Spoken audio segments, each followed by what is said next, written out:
எல்லாருக்கும் வணக்கம். Welcome to NSWE academy. TNPSC important informations, முக்கிய தகவல்கள். இது என்னன்னு பார்க்குறதுக்கு முன்னாடி NSWE தரப்பிலிருந்து வரையிருக்கிற TNPSC குரூப் 2 2022 தேர்வுக்கான டெஸ்ட் பேட்ச் அப்படிங்கிறது நடைபெற்றுருக்கு. ஃபஸ்ட்டு ஜாயின் பண்ணுற 100 ஸ்டூடெண்ட்ஸுக்கு 49 ரூபா மட்டும்தான். அதுக்கப்புறம் வரவங்களுக்கு 99 rupees. இந்த பேட்ச்சில் எல்லாமே கவர் ஆகும். தமிழ் தனி, இங்கிலீஷ் தனி இல்லாமல் எல்லாமே கவர் ஆகும். வெறும் 49 ரூபா மட்டும்தான். பட் அதுவுமே நிறைய பேருக்கு உங்களால் எவ்வளோ கட்ட முடியுமோ தாங்க, நான் வாங்கிக்கிறேன், நீங்கள் படித்து NSWEக்கு ஒரு பேர் வாங்கி கொடுத்தா அதுவே போதும் அப்படின்னு தான் சொல்லிட்டுருக்குறோம். கீழே டிஸ்கிரிப்ஷனில் பேமெண்ட் டீட்டெயில்ஸ் மற்றும் அட்மின் நம்பர் எல்லாமே இருக்கும். உங்களுக்கு தகவல் தேவைப்பட்டுச்சுன்னா கீழே டிஸ்கிரிப்ஷனில் பார்த்துக்கலாம். ஃபஸ்ட்டு இம்பார்ட்டன்ட் இன்ஃபர்மேஷன் என்னென்னா, அடிக்கடி TNPSC நமக்கு அறிவுறுத்திட்டு இருக்கிறது, தயவு செஞ்சு அஃபிஷியல் வெப்சைட்டை பிலீவ் பண்ணுங்கள், அஃபிஷியல் வெப்சைட்டை யூஸ் பண்ணுங்கள், தேர்ட் பார்ட்டி வெப்சைட்டை யூஸ் பண்ணாதீங்க.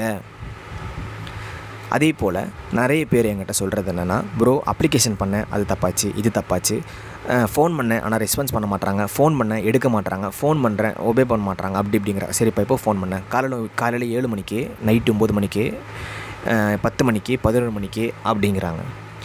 எப்போ ஃபோன் பண்ணாலும் எடுக்கிறதுக்கு இது ஒன்றும் அகாடமியோ இல்லை வந்து வேறு ஏதோ ஒரு இது இல்லைங்க, இது ஒரு கமிஷன். ஸோ அவங்க அஃபிஷியல் ஹவர்ஸில் மட்டும்தான் அவங்களுக்கான இது அப்படிங்கிறது இருக்கும். சரிங்களா? உங்களுக்கு எதாவது டவுட் இருந்துச்சு, TNPSCக்கு கால் பண்ணணும் அப்படின்னு நீங்கள் நினச்சிங்க அப்படின்னா, அஃபிஷியல் ஹவர்ஸ் என்னதுங்க, காலையில் 9 மணிலேருந்து ஈவினிங் 5 மணி வரை மோஸ்ட்லி 99.9% எடுத்துருவாங்க. சரிங்களா? இந்த டைமில் உங்களுக்கு என்ன தகவல் தேவைப்பட்டுச்சுனாலும் எடுத்துக்கலாம்.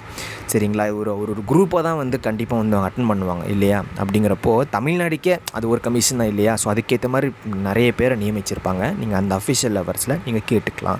நம்பர் 2 என்ன அப்படின்னா, நிறைய பேர் குரூப் 2 அப்ளிகேஷன்லாம் போட்டிருப்பீங்க. அதுக்கு நிறைய விஷயங்கள்லாம் வந்து தப்பாக போட்டிருப்போம் இல்லையா? அதை வந்து எடிட் பண்ணுறதுக்கான ஆப்ஷன் அப்படிங்கிறத நம்ம வந்து ரெக்வஸ்ட் பண்ணியிருந்தோம். அதுக்கான எடிட் ஆப்ஷன் அப்படிங்கிறது கொடுத்துருந்தாங்க. தேவையில்லாமல் தயவு செஞ்சு எடிட் பண்ண வேணாம். ஒருத்தர் சொல்கிறாரு, ப்ரோ எடிட் ஆப்ஷன் கொடுத்துட்டாங்க ப்ரோ, நான் வந்து வேணால் ஃபோட்டோ பேக்ரவுண்ட் மாற்றிக்கவா, நான் லேட்டஸ்ட்டு மாற்றிக்கவா, நான் வேணா அது ஒருத்தர் பண்ணி தப்பாக அதுக்கப்புறம் எடிட் ஆப்ஷன் வந்து ஹேங் ஆயிடுச்சு.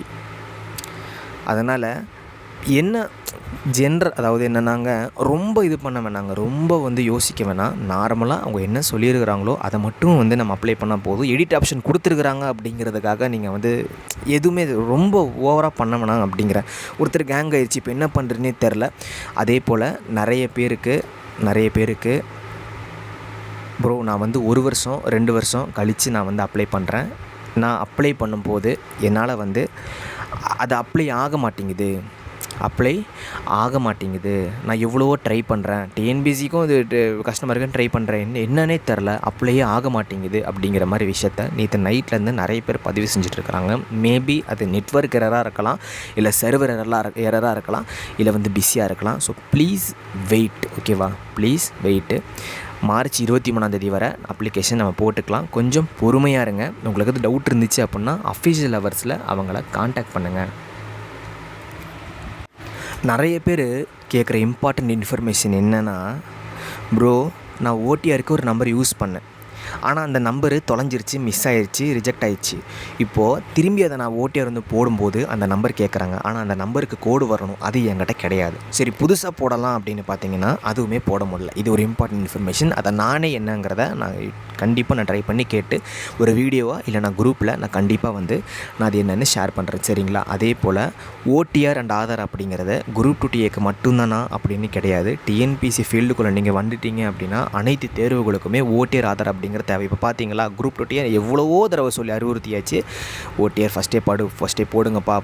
இப்போ வந்து குரூப் 2 எக்ஸாமினேஷன் வரும்போது OTR போட்டேன் சார், நம்பரே இதாக மாட்டேங்குது. நிறைய பேர் என்ன சொல்கிறாங்க, ப்ரோ ஆதாரில் வந்து நம்பர் மாற்றணும், சேஞ்ச் பண்ணது 15 நாள் ஆகும் அப்படிங்கிறாங்க. 15 நாளுக்கு அப்புறம் அப்ளிகேஷனை க்ளோஸ் பண்ணிடுவாங்களே, என்ன பண்ணுறேன்னு ஒன்றும் புரியல ப்ரோ.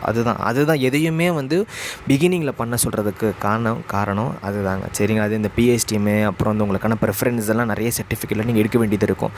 அதெல்லாம் இப்போவே எடுத்து வச்சுக்கோங்க. தயவு செஞ்சு வந்து CV வரும்போது அதெல்லாம் எடுத்துகிட்டு, CVனா நான் சர்டிஃபிகேட் வெரிஃபிகேஷன் ஏதாவது டாக்குமெண்ட் இருக்குது, எங்காச்சும் வந்து மாட்டிக்கிட்டு இருக்குது, எடுக்கணும், வாங்கணும். நிறைய பேர் நான் சொல்கிறேன், கம்பெனியில் இருக்கிறப்போ அது வந்து கம்பெனியில் தான் இருக்குது, இப்போ நாளைக்கு வந்து எக்ஸாம் கிளியர் பண்ணிட்டு CV அப்படின்னுக்கெல்லாம் தேவைப்படும். ஸோ இது போல் நிறைய விஷயம் பேசிகிட்டே போகலாம்.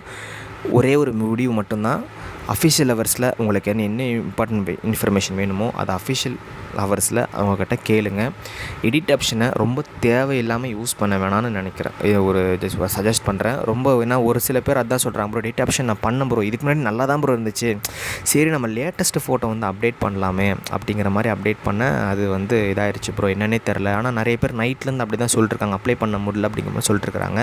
ஸோ ப்ளீஸ் அப்ளை பண்ணும்போது தயவு செஞ்சு அஃபிஷியல் ஹவர்ஸில் அப்ளை பண்ணுங்கள், சரிங்களா? நேற்று 14 தான் எடிட் ஆப்ஷன் எனேபிள் ஆச்சு தானே, ரைட், ஓகே. ஸோ நான் வந்து நீங்கள் சொன்ன எல்லா இம்பார்ட்டண்ட் நீங்கள் கேட்ட இன்ஃபர்மேஷன், நீங்கள் சொன்ன இன்ஃபர்மேஷன் எல்லாமே கலந்தடிச்சு நான் வீடியோவை கொடுத்துருக்கிறேன். ஏதாவது டவுட் இருந்தால் கீழே டிஸ்கிரிப்ஷனில் கீழே கமெண்ட் செக்ஷனில் கமெண்ட் பண்ணுங்கள். இந்த கமெண்ட் செக்ஷனோட ஒரு மெயின் பெனிஃபிட் என்னென்னா, உங்களுக்கு ஒரு டவுட் இருக்கும், சரிங்களா? உங்களுக்கு ஒரு டவுட் இருக்கும், அதை நீங்கள் கேட்பீங்க. அந்த டவுட்டுக்கு வேறு யாருக்காவது ஆன்சர் தெரிஞ்சிருக்கலாம், எனக்கு கூட ஆன்சர் தெரிஞ்சிருக்கலாம், அதை ரிப்ளை பண்ணுவாங்க. அதே போல் உங்களுக்கு டவுட் இருந்ததுன்னா கீழே கமெண்ட் செக்ஷனில் கமெண்ட் பண்ணுங்கள். யாரோ ஒரு புண்ணியமாக கண்டிப்பாக உங்களுக்கு ரிப்ளை பண்ணுவாங்க, ரைட்டுங்களா? Right, okay. So thank you so much.